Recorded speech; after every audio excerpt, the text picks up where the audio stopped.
Is can you negotiate your HOA terms before you sign a lease or before you sign a mortgage? That's a good question. So the answer to that's going to be maybe, right? Everything's negotiable, right? It's a contract, so you can nothing precludes you from attempting to negotiate it. Whether or not they're going to negotiate with you, that's a different story, right? That's fair. But everything's negotiable until you sign it.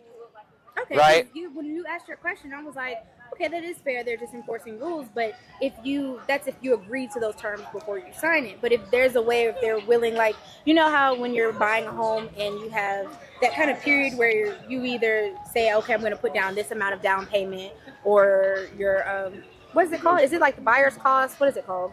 There's another term for it.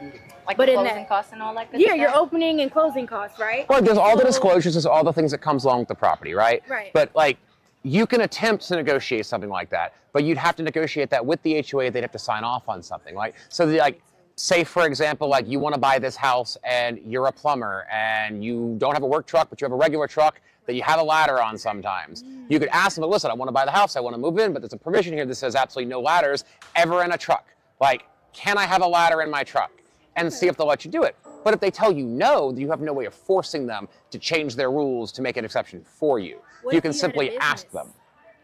So that couldn't, because wouldn't it, let's say if you had a construction business and then there's also rules and everything that governs you needing this for business site. But you might need a ladder to conduct your business, but you don't have to live in this neighborhood. You don't have to park that truck in this driveway. Okay. Right? Yeah. If you want to live in this neighborhood, we don't let people with black Teslas in this neighborhood. So if you buy a black Tesla, you can't come here. You get a yellow one, you get a blue one, you get an orange one, you're welcome. No black Teslas, no Cybertrucks. That's fair.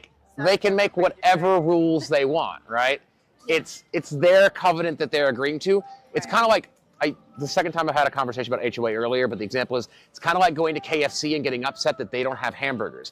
You knew what they sold when you got here. Yeah. You waited outside the club, you got inside. You don't like the music? The DJ's not changing the beat for you. Go somewhere else. You can request the song, but that doesn't guarantee. Exactly. You knew what the club was when you were waiting in line to get in here, and now you don't like the music. Go to a different club, right? That's fair.